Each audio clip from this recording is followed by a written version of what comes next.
कर रही है, शिव तत्व कह रहा है। एक शब्द भी अपने भीतर अगर हमने उतारा है शिव का, तो हमारे जीवन को प्रसन्नता आनंदता देता ही देता है।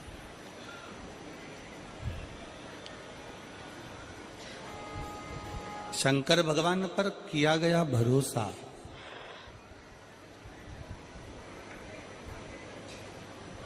कहां कहां साथ दे सकता है, किस किस जगह पर साथ दे सकता है। शिव महापुराण की कथा कहती है, जिस दिन आपके जीवन में ऐसा लगे कि मेरी दुख की घड़ी है, मेरी परिश्रम बहुत ज्यादा चिंता का विषय है, बहुत टेंशन का विषय है, तब आपने जो एक लोटा जल देवादिदेव महादेव को समर्पित किया, तब आपने भगवान शंकर को एक लोटा जल समर्पित किया।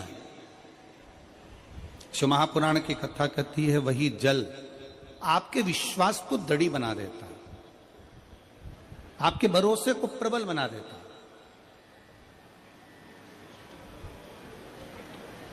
जैसे देवराज नाम के ब्राह्मण की माताजी ने अपने कार्यकाल में, अपने समय में भगवान शंकर को एक लोटा जल समर्पित करा। देवराज नाम के ब्राह्मण की माता ने जो जल समर्पित करा था, वो देवराज के काम आया।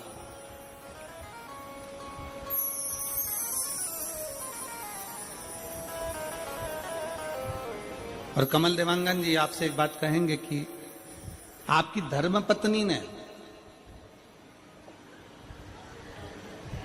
श्रीमती केतन देवांगन जी ने जो जल चढ़ाया हो, इसो तो है, सरला जी देवांगन जी ने जो जल चढ़ाया हो, तो वो एक लोटा जल सरला भाभी जी ने जो चढ़ाया, उस जल का प्रताप है कि जो ये शिव महापुराण की कथा देवांगन परिवार में हो रही, ये जल का प्रताप। हम तो इसको जल का ही प्रताप मानते। और मेरे रायपुर वालों, मेरी जीजियों, मेरे जीजाओं, मेरी बेटियों, मेरे भाई, मेरे बेटाओं, मेरी माताओं, मेरे बंधुओं, आपसे भी कहेंगे कि आपको अगर रायपुर की इस पवित्र धरा पर शिव महापुराण की कथा 2024 में श्रवण करने को मिल रही है, तो ये आप कथा श्रवण करने के लिए अगर बैठे हो, तो ये विश्वास मानकर चलना कि आपने जो शंकर को एक लोटा जल चढ़ाया होगा, उसका फल है, उसका फल।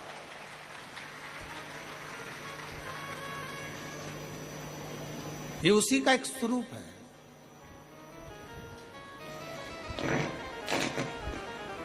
ये उसी का एक आनंदमय स्वरूप। और जितना विश्वास, कहते हैं शंकर की कथा, शिव महापुराण की कथा क्या दे सकती है? तो जैसे शिव महापुराण की कथा के लिए वर्णन किया जाता है कि जैसे माता जानकी जी राम जी के पास में सिंहासन पर बैठी हैं,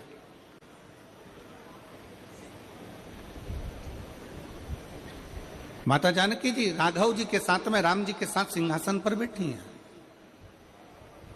और माता जानकी जब सिंहासन पर बैठी हैं, सिंहासन पर विराजमान है, तो माता जानकी जी ने राम जी से, राघव जी से प्रार्थना करी है, राम जी से निवेदन किया, राम जी से प्रार्थना करी, प्रभु मेरे मन का एक संशय है, आप मिटाएंगे क्या? राम जी ने पूछा, कौन सा संशय है तुम्हारा, क्या संशय? बोलो क्या संशय सीता, आपका संशय है क्या? माता जानकी जी ने कहा, मेरे भीतर का संशय यह है प्रभु कि आप अयोध्या के राजा बने, इसलिए आप खुश नजर आ रहे हो, प्रसन्न नजर आ रहे हो। सुग्रीव जी किष्किंधा के राजा बने, इसलिए प्रसन्न नजर आ रहे हैं, इसलिए उन्हें प्रसन्नता है।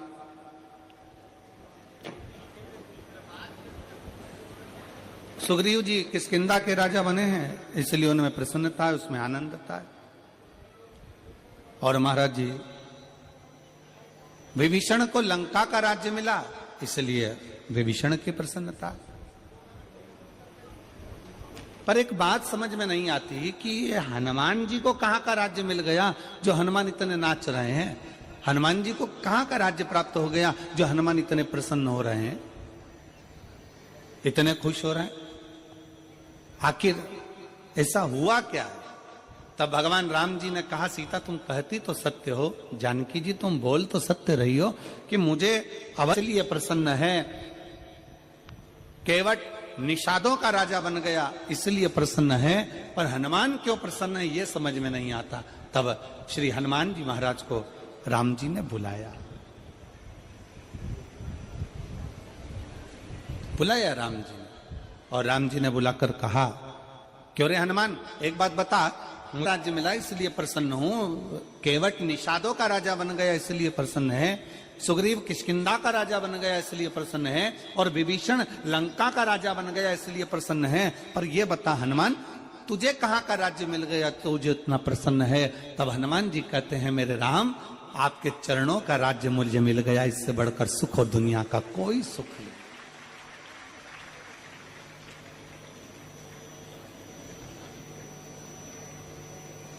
केवल आपके चरणों का जो राज्य मिला है, आपके चरणों का जो सुख मिला है, इसके आगे सारे सुख ठीक हैं।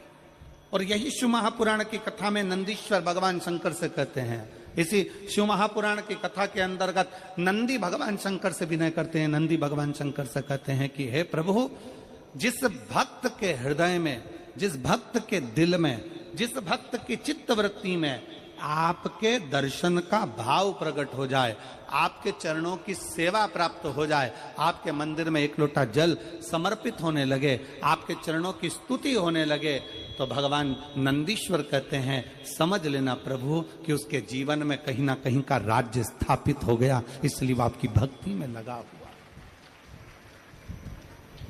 उसको कहीं ना कहीं का राज्य स्थापित हो गया, इसलिए वो भक्ति में रमा हुआ। और मैंने तेरे ही भरोसे बाबा, तेरे ही भरोसे हवा बिच उड़ती जावांगी, बाबा डोर हथो छड़ी ना मैं कटी जावांगी, भोले मैं तेरी पतंग, शंभो मैं तेरी पतंग, हवा बिच उड़ती जावांगी, बाबा डोर हथो छड़ी ना मैं कटी जावांगी। कहीं ना कहीं का राज्य जब हम शंकर के मंदिर में जाना प्रारंभ कर दें, शिव जी को एक लोटा जल चढ़ाना प्रारंभ कर दें, शंकर की स्तुति करना प्रारंभ कर दें, शंकर की कथा तक हम पहुंचना प्रारंभ कर दें, जिस दिन हम भगवान शिव की शरणागति में पहुंचना प्रारंभ कर दें, अपने नजदीक में, अपने घर के पास में जब एक लोटा जल चढ़ाना प्रारंभ कर दें, समझ लेना कि शंकर भगवान ने आपका और हमारा हाथ पकड़ लिया, और कहीं ना कहीं का राज्य हमें बाबा देते जरूर है, देते। बोल बम का नारा है, इतना धीमा बोलोगे तो कल्याण तुम्हारा है, जरा अच्छे से तो बोलो, बोल बम का नारा है, सारी समस्या का हल एक लोटा जल, शिव को समर्पित, शंकर को समर्पित।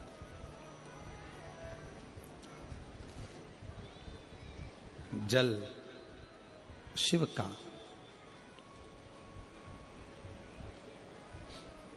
भगवान शंकर को समर्पित जल कभी निष्फल गया ही नहीं, कभी नहीं गया।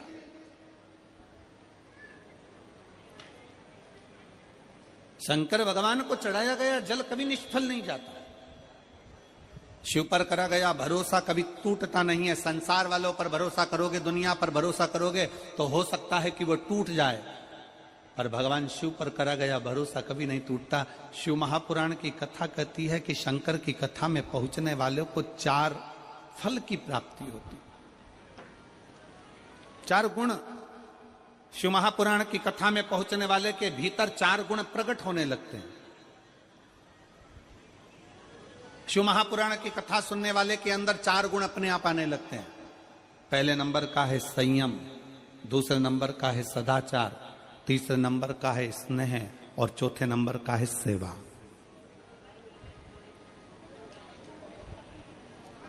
शिव की कथा को श्रवण करने वाले बैठे हुए हैं, जितने कथा को सुनने के लिए बैठे हुए हैं, ये 1 2 3 4 पंडाल, पीछे का पंडाल जो भरा पड़ा हुआ है, ये जो बैठे हैं इनके भीतर संयम है।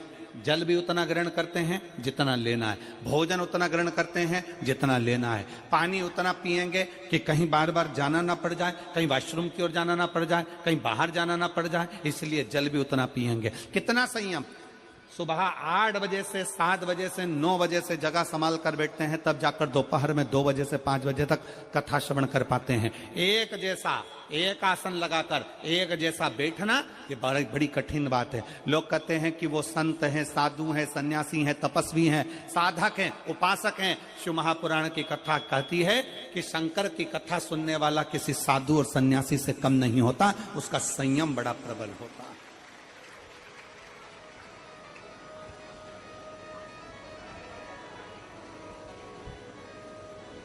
और जो यहां रुकते हैं, रात्रि का विश्राम करते हैं,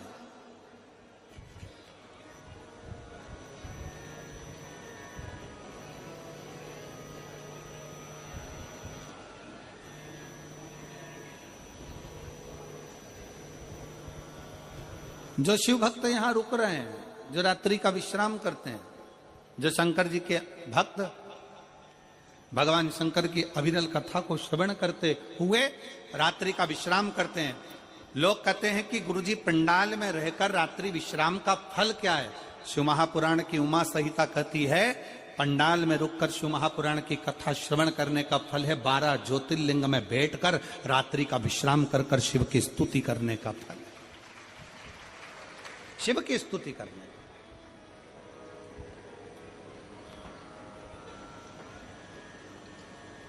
बैठे हो अविरल भक्ति को धारण कर रहे हो।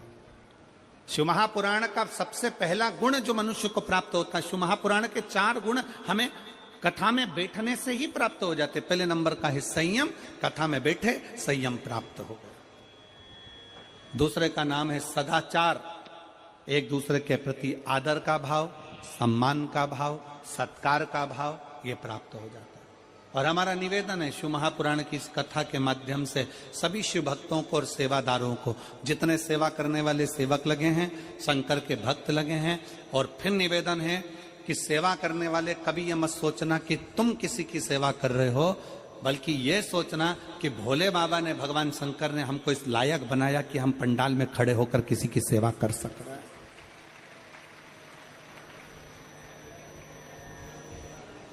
बल्कि भगवान को धन्यवाद देना कि हमको इस लायक बनाया कि हमको सेवा करने का मौका मिला।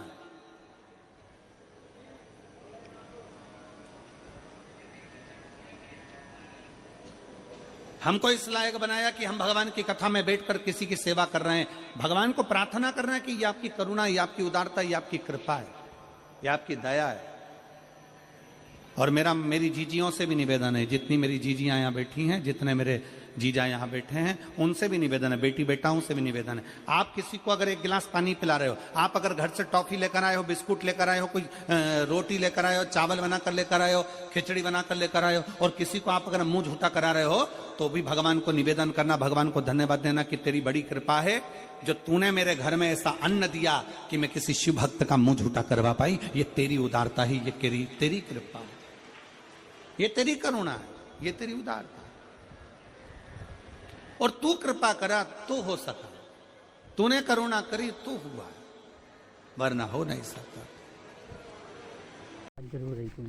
ओम नमः शिवाय, श्री शिवाय नमस्तुभ्यम।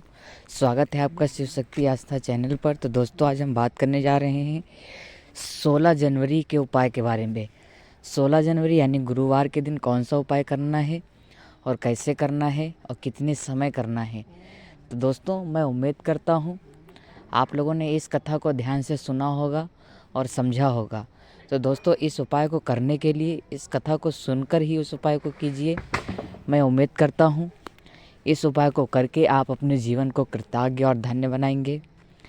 और कोई भी समस्या आपके जीवन में होगी तो बाबा भोलेनाथ से ज़रूर कहिएगा उपाय करते समय, और बाबा भोलेनाथ आप सबकी मनोकामना पूरी करेंगे।